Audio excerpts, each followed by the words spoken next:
Province de Namur, le podcast.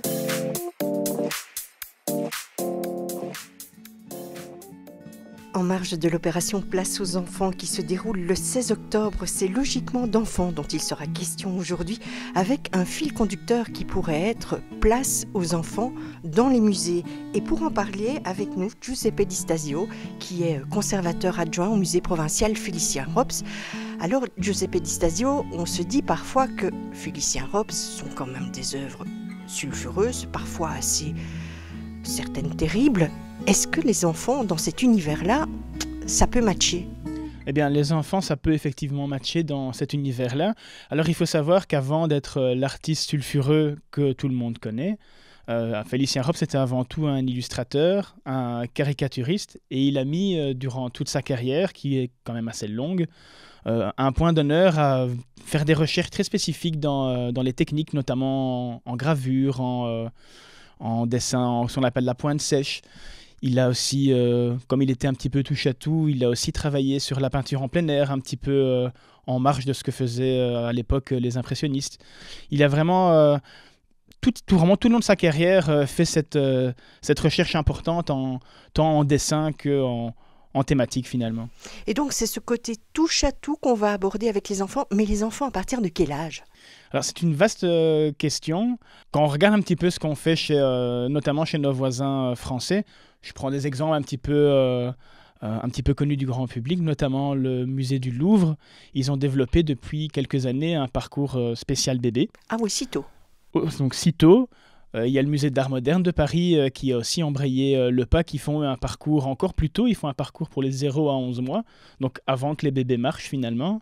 Il y a le musée de Rouen aussi qui propose des visites thématiques pour enfants. Et généralement, dans ce cadre-là, les musées travaillent beaucoup sur les publics jusqu'à 3 ans. Après, ils changent leur mode de fonctionnement. Et quand vous parlez de cette approche, c'est une approche qui est menée avec des professionnels. Donc, on vient avec son bébé et comme dans une nurserie, on les fait visiter le musée avec des professionnels, ou c'est les parents qui viennent avec leur enfant et qui accompagnent leur enfant dans les visites. Alors, dans le cadre de ces visites-là, spécifiquement, donc, les parents viennent avec leurs enfants et les parents font partie intégrante du parcours de visite. Donc, ils sont là pour éviter que bébé pleure, on ne sait jamais, mais par contre, il y a des professionnels qui entourent le parcours. Et chez nous, ça se passe comment ? Est-ce que cette approche des enfants se fait plutôt par le biais de l'école ou de plus en plus avec les parents ? Alors, la plupart du temps, pour ce qui est des publics enfantins, ce sont des publics qui rentrent par le biais de l'école. Donc ce sont des visites qui sont préparées en amont par leurs professeurs et qui sont complétées chez nous, la plupart du temps, sur demande express du professeur. Donc c'est le prof qui choisit l'axe qu'il veut mettre en avant dans les parcours qu'on lui propose. Est-ce que les parents peuvent aider leurs enfants à approcher ce monde de l'art, à approcher cet univers finalement qui est très vaste ? Finalement, le parcours éducationnel d'un enfant est aussi très riche. La culture doit en faire partie et il est évident que les parents peuvent, pour ne pas dire doivent, accompagner leurs enfants dans la découverte du monde de l'art notamment. Et à partir de quel âge peuvent-ils emmener leurs enfants au musée ? Quand on voit les résultats intéressants dans les musées français dont on a parlé juste avant, il est clair que le plus tôt est le mieux. Pour une simple et bonne raison, c'est qu'un enfant qui est habitué, qui devient familier des musées dès son plus jeune âge, aura forcément l'envie de revenir en dehors des clous de l'école. Alors, j'ai un enfant qui a 3-4 ans. Je ne suis pas un rat de musée. L'art, je connais, mais de très loin. Est-ce que je peux quand même venir ? Partons du principe que l'art est accessible à tous et qu'il ne faut parfois pas de grandes excuses pour venir se confronter au monde de l'art. Donc, pourquoi pas se dire avec son enfant, tiens, découvrons ensemble le travail notamment d'un artiste comme Félicien Rops. Est-ce que je vais visiter entièrement le musée ? Alors, visiter entièrement le musée, ça me paraît un peu présomptueux, surtout pour des enfants en bas âge. Je pense qu'il est important d'avoir des visites courtes, mais qualitatives. Donc, par exemple, au musée Rops, ce que les parents peuvent faire, c'est d'abord se confronter à la partie début de carrière de l'artiste, à savoir tout ce qui tourne autour de la caricature et du dessin, puisque ça parle aux enfants beaucoup plus que des grandes œuvres avec des symboles. Déjà expliquer ce que c'est un symbole à un enfant, déjà pas évident. Donc je pense que c'est plus intéressant de bien cibler et de se dire, voilà, je visite une demi-heure, mais je fais une bonne visite. On amène ça par le jeu ? On peut amener ça par le jeu, c'est une solution qui, moi, me paraît très efficace. On peut venir avec, par exemple, un bloc-notes, un crayon ou des crayons de couleur, peu importe, et demander à l'enfant, pourquoi pas, qu'est-ce que tu ressens? Est-ce que tu n'as pas envie de faire la même chose? Avec les caricatures, c'est assez facile. On voit des dessins déformés, les enfants n'ont pas encore non plus les mêmes repères spatiaux que nous, donc pourquoi pas, c'est une belle porte d'entrée, je trouve. Vous me parlez beaucoup d'observation là, c'est ça en fait? Un enfant, ça observe de manière tellement naturelle que c'est dommage de ne pas faire profiter son enfant du monde de l'art, parce que l'art, finalement, c'est de l'observation. Donc on observe, on regarde et on demande de raconter, c'est ça? Et surtout, on laisse l'enfant raconter. Je pense que c'est important que l'enfant se forge son avis tout seul et que les parents soient juste là en appui. Et ce qui est intéressant, en fait, avec les enfants, c'est que quand l'enfant donne une description d'une œuvre qu'il a devant lui, il n'a pas le même type d'observation que nous, il n'a pas la même facilité, mais par contre, il a des choses qui sont parfois très intéressantes et qui permettent de voir l'œuvre sous un autre jour. Alors, est-ce que j'ai un enfant, on reprend 3-4 ans, et puis j'en ai un de 7 ans. Est-ce que l'approche va être pareille?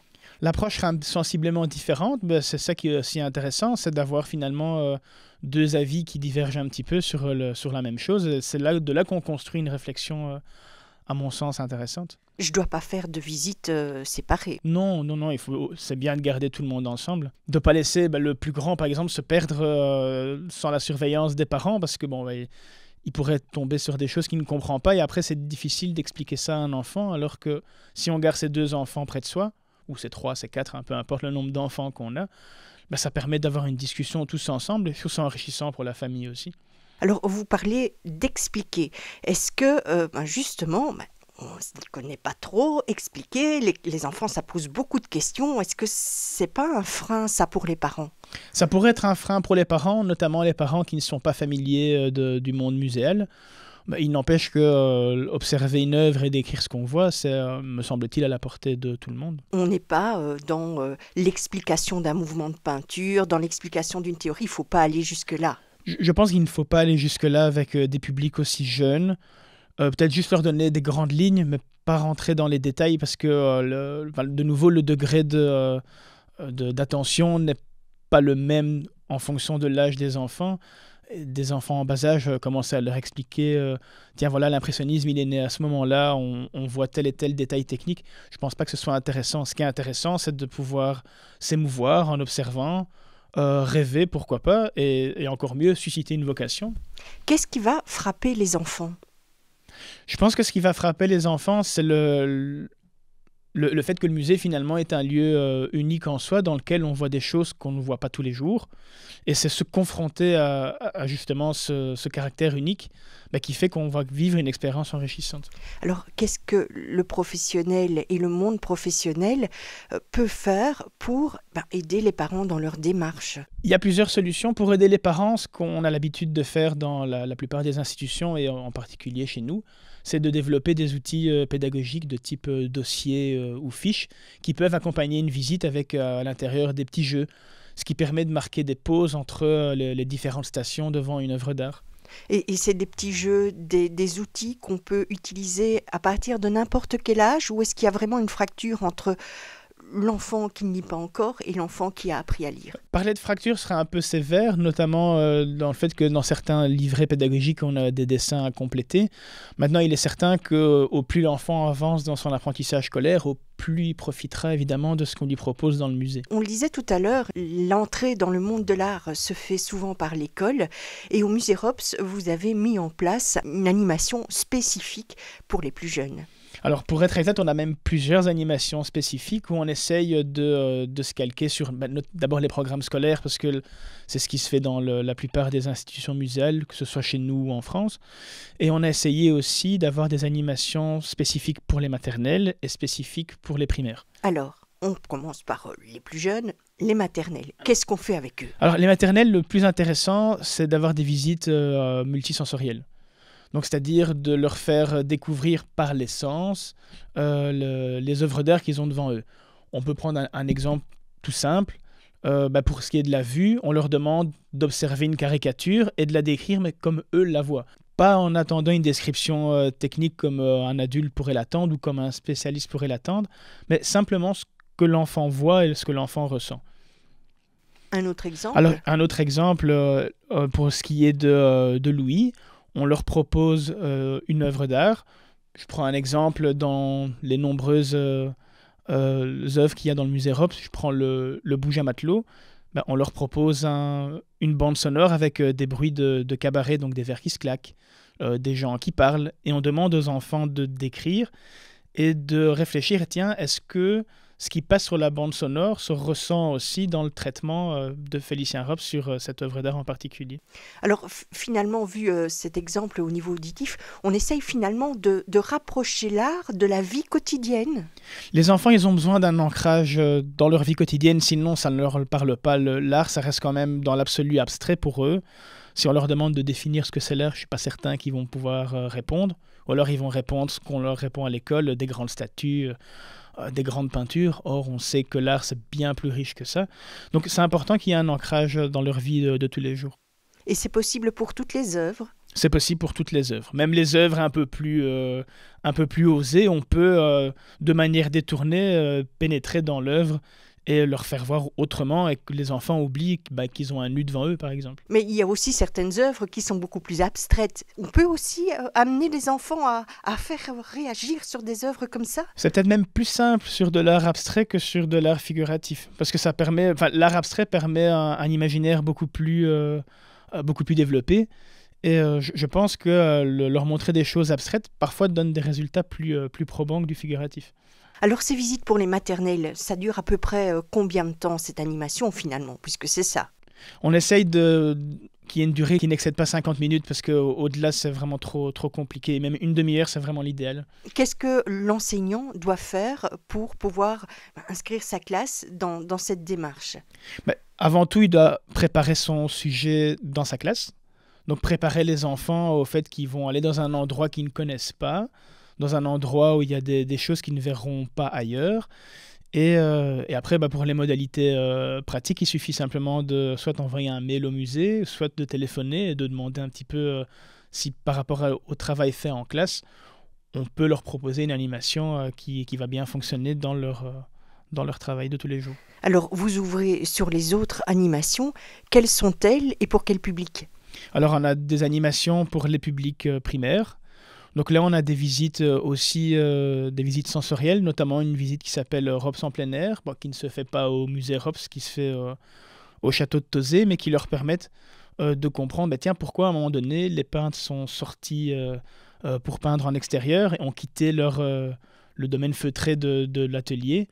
Et il y a dans les entrées d'explication, notamment l'invention de la peinture en tube au milieu du 19e siècle qui a permis justement aux artistes de sortir de leur atelier avec leurs petits chevalets. Et c'est ça qu'on leur montre dans cette animation. On est déjà un petit peu plus sur des choses plus évoluées. Alors, on est sur des plus évoluées.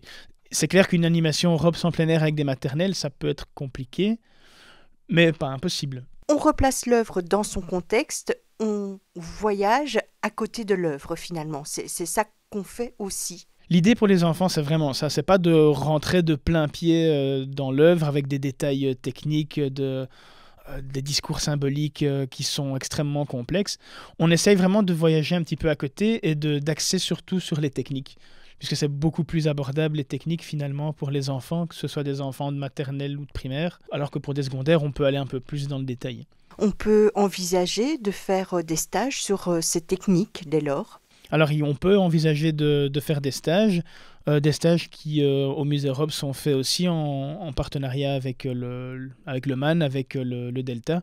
Donc il y a possibilité effectivement de faire des stages, notamment l'été, pour découvrir les techniques de Félicien Rops. Est-ce qu'il y a d'autres animations encore? Alors il y a des animations aussi dans le musée. Alors on les fait sortir un petit peu. On a une visite qui s'appelle Animaux, où là on sort un petit peu de l'univers de Félicien Rops, où on leur montre les quelques animaux emblématiques entre guillemets de Namur. Donc on a la tortue de Yann Fabre.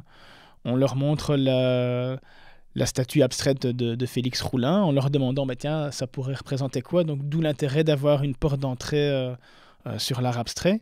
On va leur montrer les petits escargots sur la place d'Armes. Et puis on termine en apothéose chez nous avec la Dame au cochon. Et alors ce que vous montrez finalement, c'est que l'art est partout, en allant voir en ville. Que l'art est partout, et c'est bien que les enfants comprennent que l'art, c'est pas quelque chose d'élitiste qu'on ne trouve que dans les académies ou dans les musées, que c'est accessible à tous, en particulier aux enfants, et que les artistes se nourrissent aussi finalement des interprétations faites par des enfants. Ça leur permet aussi d'avoir une autre vision sur leur travail, et quelque part c'est du win-win, puisque les enfants ont aussi une autre vision de l'art et se rendent compte que finalement l'art fait partie de nos vies de tous les jours. Vous avez parlé tout à l'heure d'outils, et il y a notamment un outil destiné aux enfants qui s'appelle Rob's&Roll. Ça consiste en quoi et c'est pour qui ? Alors c'est un dossier pédagogique qu'on peut notamment distribuer aux familles ou pourquoi pas aussi dans le milieu scolaire. Donc c'est un dossier pédagogique dans lequel on trouve toute une série d'activités qui permettent de mieux connaître Félicien Rops. Et ces jeux sont accompagnés après d'explications un petit peu plus cadrées, mais à destination d'un public enfantin et un public d'adultes non amateurs, ça fonctionne aussi assez bien. Là, c'est à partir du moment où on reste sur le musée, sur ses collections et sur ce qui entoure finalement l'univers de l'artiste auquel on est dédié, en l'occurrence Félicien Rops. Mais qu'est-ce qu'on fait quand on a des expositions temporaires ? Est-ce qu'on pense à un plus jeune public quand on élabore une exposition temporaire ? Alors là, c'est une question qui est plutôt complexe. C'est difficile d'organiser une exposition temporaire en fonction d'un public enfantin, puisque le but d'une exposition temporaire, c'est de montrer aussi un peu autre chose que ce qu'il y a dans les collections permanentes. Et il est clair que la plupart des musées travaillent sur des sujets qui ne sont pas forcément des sujets à destination des enfants. Mais par contre, on peut mettre en place des outils pour permettre aux enfants aussi de profiter au mieux de l'exposition temporaire. En allant visiter justement telle œuvre, d'où l'intérêt peut-être de préparer ? Exactement, donc on prépare la visite et on peut proposer aux parents, par exemple pour les publics familiaux, ou même pour les publics scolaires, des focus sur certaines des œuvres qui nous paraissent les plus emblématiques de l'exposition. Et puis il y a d'autres thèmes qui s'y prêtent un peu plus, on va dire. Il y a des thèmes qui s'y prêtent un peu plus que d'autres, c'est clair. Mais notamment, on va bientôt avoir une exposition sur tous les artistes peintres qui ont influencé le travail de Van Gogh. Van Gogh reste un artiste qui est très connu, dont on parle très tôt dans les écoles. Fatalement, ça va être une porte d'entrée relativement facile pour un public scolaire. En plus, le but de l'exposition, c'est de montrer que Vincent Van Gogh s'est aussi inspiré de dessins, notamment de dessins de Rops, pour parfaire sa technique à lui. Donc c'est assez intéressant et donc ça permettra de montrer aux enfants que même des grands artistes se sont inspirés de choses qui existaient déjà avant eux. Donc aux enseignants, on peut dire renseignez-vous auprès du musée Rops, et aux parents, on va leur donner peut-être 1 ou 2 conseils. Si vous aviez 1 ou 2 conseils à leur donner pour aider leur enfant à pénétrer cet univers. Le premier conseil, c'est si les parents ne sont pas familiers des musées, c'est déjà de se faire un peu violence soi-même et de passer le pas. Que le musée, c'est pas une maison où il y a plein de vieilles choses poussiéreuses, où il y a rien qui se fait. Donc déjà de passer ce premier a priori du musée. Et surtout, en emmenant l'enfant, je pense que le conseil le plus important, c'est profiter et laisser parler votre enfant.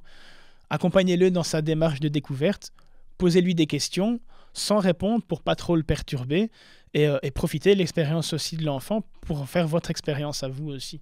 Voir, s'émouvoir, le savoir, on le laisse un petit peu de côté. C'est finalement ça, la découverte d'un musée, la découverte de l'art. Le savoir ne sera pas laissé de côté, on va juste y pénétrer d'une manière différente. Et les enfants, c'est bien connu, apprennent en s'amusant.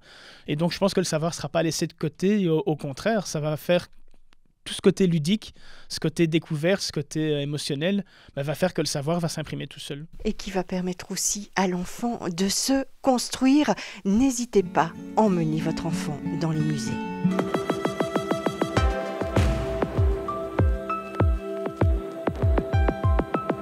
Province de Namur, au cœur de votre quotidien.